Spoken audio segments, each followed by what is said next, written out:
Starfield is currently sitting at an 83 average Metacritic, so by that very definition, it is a good game to most people, but not everybody likes Starfield. So welcome back to a series that I call Bad Reviews for Good Games, and today we are taking a look at what the haters got to say about Starfield. Halito Boy gives Starfield a 3 out of 10, and he goes on to say, well, no need to say something. Well, actually you do, because you gave it a 3 out of 10, so you need to justify it. But he goes on to say, everything's a cutscene. If I were to play a space game, I prefer Elite Dangerous. There's lots of bugs, no content, same things with different missions, just a piece of trash. Can't understand who gives this an 83 score. This is trash. All right, so this is interesting. He says everything's a cutscene. As someone who has like 20 hours on the game, that's definitely not true. Everything's a cutscene. Maybe he meant to say there's a lot of dialogue in the game, because there's not a lot of cutscenes. Maybe there's a lot of dialogue and like dialogue trees. But then to that, I would say, well, what did you expect? It's a Bethesda RPG. They always make these choose your own adventures. So like, I don't understand what you were expecting there. Lots of bugs. That's fair. Yeah, the game does. No content. That doesn't make any sense. That contradicts, because you said that it's same things with different missions, and everything's a cutscene. Whether you like it or not, that is content, and you said there's no content, so you kind of contradicted yourself. And then you said same things, different missions. I wish you would kind of elaborate on that, because I don't know what that means. But hey, you're entitled to your opinion. Old Space Fox gives Starfield a 0 out of 10, and he goes on to say, I have never review bombed anything in my life, but this game has filled me with a furious hatred. Red flag in itself right there, because he's admitting to review bombing. I don't know about that. Bethesda consistently overpromises and underdelivers. Fair critique. This is an ass game masquerading as a mid game. What does that mean?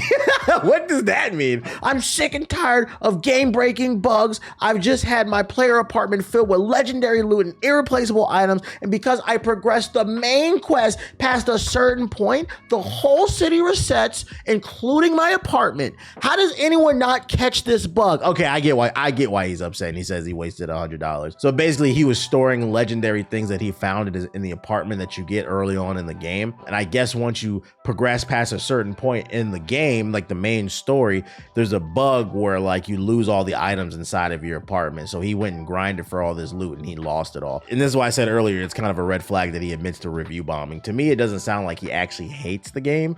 He's more upset that there's a game breaking bug, which, you know, you're entitled to. That's why I uninstalled Valhalla. I still wouldn't have gave Valhalla a 0, and I wouldn't give Starfield a 0, but you are entitled to how you feel. You're completely justified. I get the anger. You feel like you wasted your money. He's probably gonna have to wait till the game is patched. But at that point, do you even want to restart because the game is so big?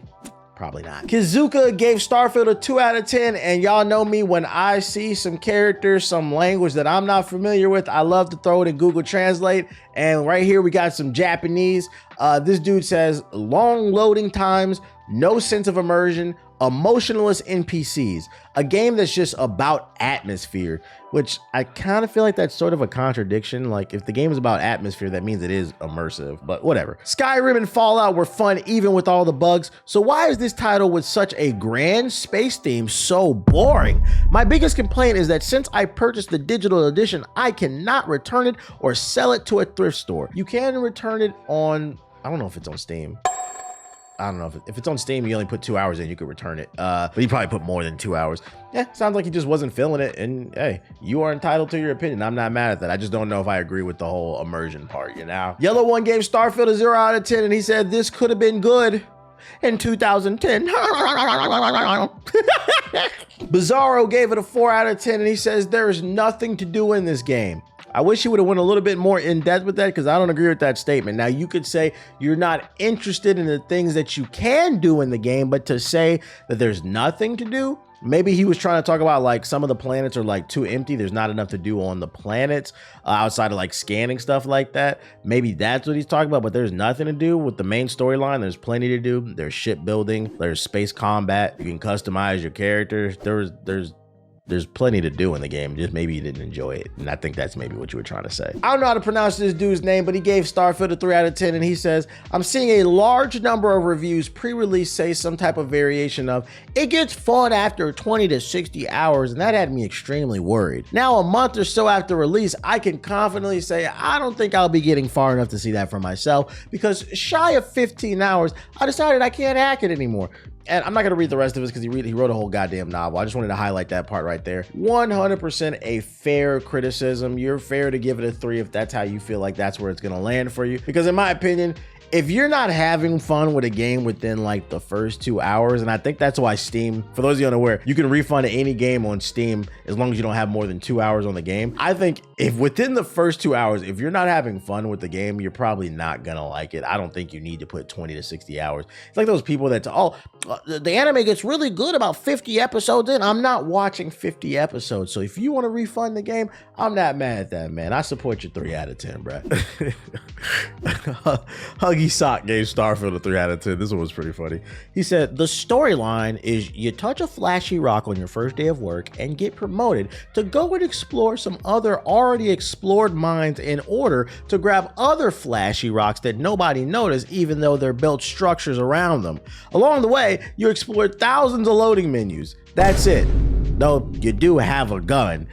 This is a funny way of looking at it, so I can understand why he didn't like it. As far as the menus, I haven't seen anybody bring this up in the review, so I'm gonna bring it up. The UI is ass in this game. Like, actually, that's one of my least favorite things about the game. Like, getting through the menus and trying to manage your inventory, especially because you can become encumbered, which is like too heavy and it slows you down. You become encumbered a lot in the game, so you have to constantly be in the menu dropping stuff, and the UI is just not good. So the fact that you have to deal with that terrible UI and the loading, constantly loading stuff like he's saying, I can understand why people are frustrated with the game. Elite Sig gave it a 0 out of 10, and he says Starfield is repetitive and boring with outdated graphics. I was excited to play, but I'm very disappointed. Yawn. That's how I imagine. Yawn. Neon Poltergeist gives Starfield a 0 out of 10, and he goes on to say, Starfield is what Guardians of the Galaxy 3 was. A bloated, incoherent, uninteresting mess. The reason all of these space exploring titles fail to captivate me, i.e. Outer Worlds, I don't know what the hell that is because they all forget the most crucial, pivotal things. Exploring deep space and faraway galaxies should be horrifying, claustrophobic, and truly nightmarish with a touch of hard sci-fi. All right, first of all, what's your fucking beef with Guardians of the Galaxy 3? That is one of the last really good Marvel movies that we've seen. What do you mean Guardians of the Galaxy 3 was bloated and incoherent? It was a pretty straightforward movie in terms of, it was pretty much Rocket Raccoon's like origin story. Like what? What did you not understand? Anyways, as far as the gameplay, he says he feels like it should have been more of like horrific because space is horrifying. Who's to say that space is not like fun? Like there's not like cool aliens and things and stuff out there. I don't know if I agree with that statement. It sounds like he's more upset at the fact that he wanted the game to be more sci-fi horror versus what the vision Bethesda had for a space game. And to that I say, why not play the Dead Space remake? That shit was amazing. Why not play the Dead Space remake if you wanted a space horror game? And also, they never promoted it as like a space horror game. I don't know. Like, who? You've been watching too many alien movies, dude. Saddam, I don't know how to say your name. He gave it a 4 out of 10, and he goes on to say, it's really no more than a walking simulator with nothing interesting to find, mixed with loading screens and short, easy combat that disappoints. Several steps backwards from a great exploration games that were, I know that's Elder Scrolls. I don't know what that is. The 9s and 10s are probably because they got paid or they don't want their next review copy to be held. To be fair, I don't remember seeing any 9s or there might have. I definitely did not see no 10s. There may have been 1 or 2 like 9s. There were no 10s for Starfield. The average score I saw was like a 7 or like an 8, which is why the Metacritic is like at an 83, I believe, for Starfield. I did not see no 10s. You're making that up. Anyways, yeah, I get it. Walking simulator. One thing I do agree is there's a lot of planets to explore, but when you land on the planets, a lot of them is just walking and like scanning things. To be fair though, most planets, from my understanding, like real world science, they're not inhabitable. There's nothing actually on them. So it's actually kind of like a realistic take. But like, I don't know.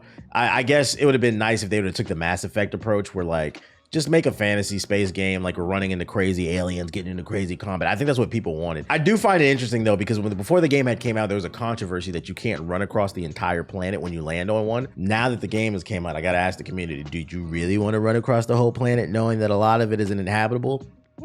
Cool Boy 92 gives Starfield a 0 out of 10, and he says, this game's overwhelming. Yo, Punkster gives the game a 3 out of 10, and he says, if Bethesda cannot be bothered to innovate, then I can't be bothered to leave an in-depth review. That's fair. If the idea was to simulate the lack of atmosphere in space into Starfield, Todd nailed it. I like Punkster. You're a smart ass. I don't necessarily agree with your 3, but you're funny. I like you. Dalty goes on to rate Starfield a 4 out of 10, and he says, for someone who really enjoyed Mass Effect 2 and Cyberpunk 2077, I figured it was a given this would be a fun time, but boy was I wrong. In my 2 hours of playing, I spent most of my time stuck in the menus, loading screens, god-awful dialogue, or just wandering around empty spaces trying to figure out what I was supposed to even do. He writes more. I ain't reading all that. The part I wanted to highlight is the fact that he even brought up Cyberpunk 2077. Gaming has reached a very interesting point where, like, games release broken, and then they'll fix it 2-3 years later with patch upon patch. Because that's right now, for those of you unaware, Cyberpunk is having a renaissance. Cyberpunk, CD Projekt Red just released Cyberpunk 2077 2.0, which just completely overhauled the game's mechanics. And they just released some DLC, which added like 20 hours to the game. It's really an expansion. It's like a whole new game they added on top of the game, plus the overhaul. So now there's some revisionist history going on. Oh, Cyberpunk is the greatest game ever, da da da da. But I remember when that shit launched, that was dog shit. Some of the worst bugs I've ever seen. So to see him bring that up, it makes me think he played Cyberpunk later and not at launch, because he's compared it to Starfield. And another reason I brought up the Cyberpunk thing, the whole revisionist history thing, the same thing happened with what's the other damn space video game? I brought it up here. Oh, No Man's Sky. The same thing happened with No Man's Sky as well. I think it's gonna happen with Starfield. This game has some issues with like the UI, the loading screens, and the bugs. I think when like a bunch of patches drop and they overhaul a handful of this, that, and a third, some mods drop in like 2 years, people are gonna be talking about Starfield differently. The same. I don't think it'll be at the same point as Cyberpunk, because I think Cyberpunk's story is better and the world's a little bit more interesting. But I think people's overall tone in terms of talking about Starfield, it'll be revisionist history again. It's just kind of like the current state of gaming. I'm not saying I like it. It's annoying, but it is a thing. It is a thing. It's actually happening with I keep talking. It's actually happening with Battlefield 2042. I remember when my review for Battlefield 2042 dropped on G4, I got so much fucking hate. I was an idiot. People were making videos about it because I said 4 out of 5. And the reason I said that, I was like, at the core, it is a good game, but it does have bugs and glitches and issues like that. But I was like, y'all know, anybody who's played Battlefield, you know, they're gonna fix the game. And then 2 years later, it's the greatest thing since sliced bread. And right now, Battlefield 2042 is having a renaissance. The community loves the game. It happens every freaking time, bruh. Revisionist history. It's the new trend in gaming. Crazy Cole gives Starfield a 4 out of 10, and he goes on to say, I came into this expecting a bad game, but what I got is a boring game. Burn, Bethesda, burn. Todd doesn't care. So there you have it. That's what the haters had to say about Starfield. Let me know in the comment section below, do you agree with anything that these people were saying? Also, if you want to know what my personal opinion on Starfield is, I made a video on it. It's called Before You Install Starfield. And if you want to check out my general impressions of the game, click the card on the screen. It'll take you to that video, and I have a nice, in-depth, juicy video talking about the pros and cons of Bethesda's latest space game, Starfield. Give me that watch time, baby. I need it.